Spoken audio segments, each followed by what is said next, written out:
Every gi has a story, part 2. Welcome. This is one of my prized possessions. It's an Adidas Lady judogi. And we take a close look here on the label. You can see it says Lady Champion.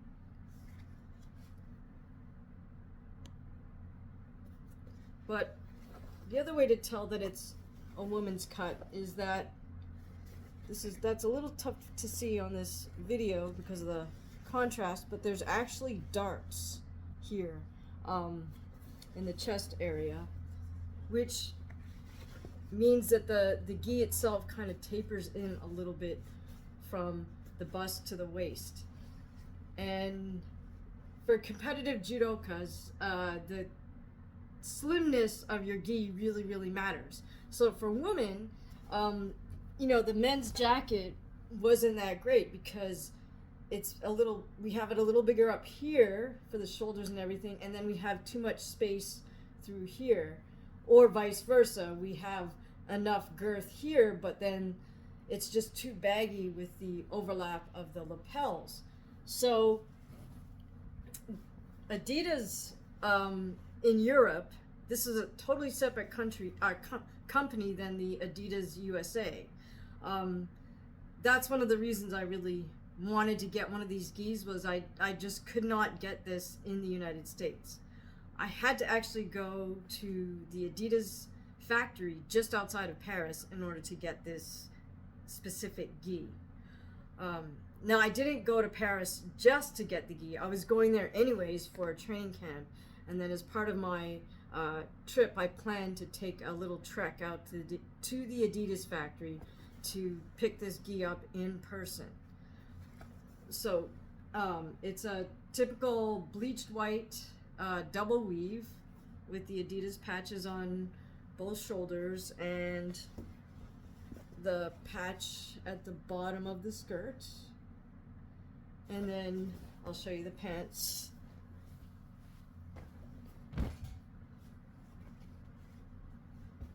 Pants also have the patch, and then again, this is tough to see because it's white on white, but from the knee down on the front, the material's double.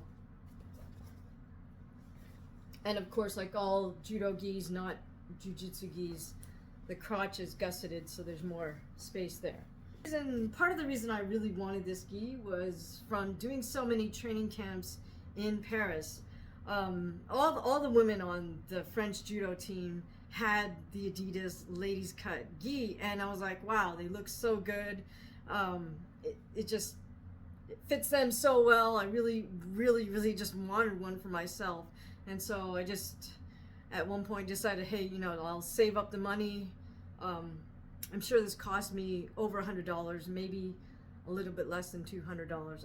I don't remember, but I know I saved up the money to go, and sent lots of emails back and forth with the young man who was in charge of the sales at the factory, and made the trek out there on the light railway. I think it was a little bit east of Paris, if I'm not mistaken. So as I said, I'll show you what this looks like on. The darts really help.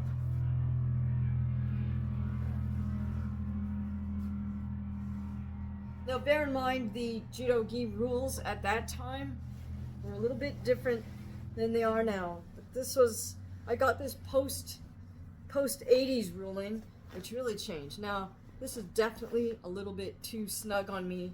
Now I've kind of gotten a little size, plus I got this track jacket on. But more or less this still fits.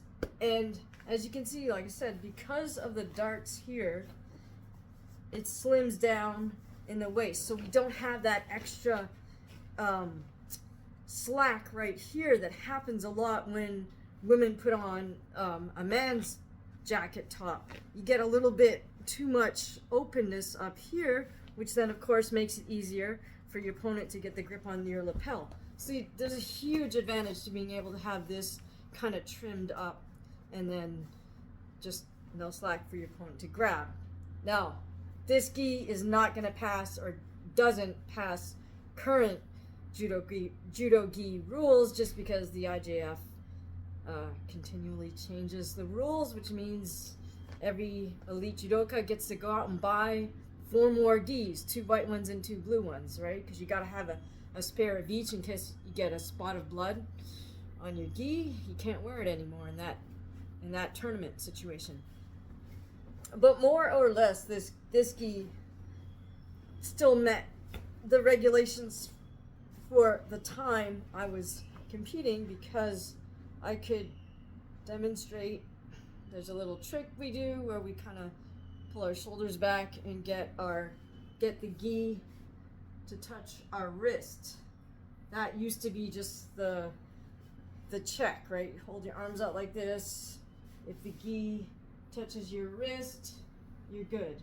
So I'm just retracting my shoulders right now, and that works. And then of course, as soon as you go like that, sleeves go up. Get into your stance and then shrug your shoulders a bit, and then you can really pull the sleeves up to your forearms. That's just every judoka does that.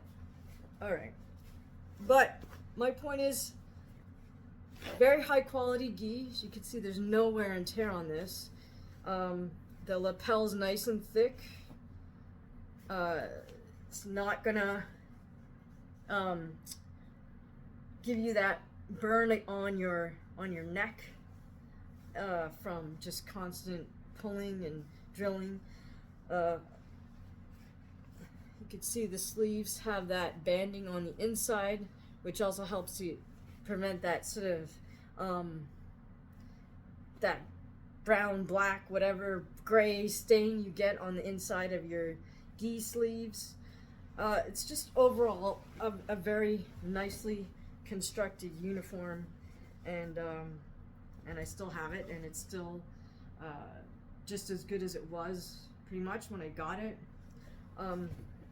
Like all judo gis, the seam in the back, you can see this one's pretty thick. That's the overlap right there for the seam down the back of the gi. Somebody told me, and I'm not sure if this is 100% true, but they say the skirt stitching is trademarked by whatever company makes the gi. So you can kind of see the Adidas stitching. It's a little bit tough because this is all white on white.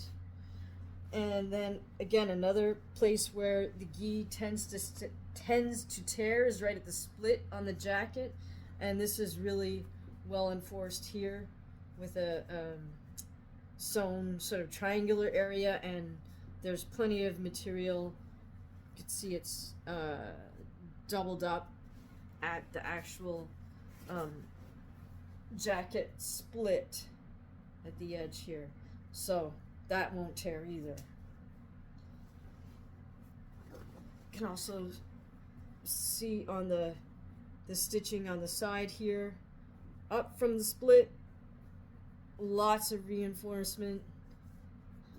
And then of course, another place we get tears is in the armpit. Again here, this is very well reinforced with extra material and stitching. Right, that's a kind of a tough one to show, but overall, just it's a great fitting gi. I don't know if they still make these. Adidas in Europe, I guess that's Adidas SEK, I'm not sure. But I'm going to assume that Adidas does still make a ladies cut judo gi, just because they were everywhere in the late 80s, 90s. I will assume that they're still making a version of this type of gi today. So just wanted to share that story with you about why this Adidas Ladies Cut gi is one of my favorite gis ever, and definitely one of my prized possessions. Thank you.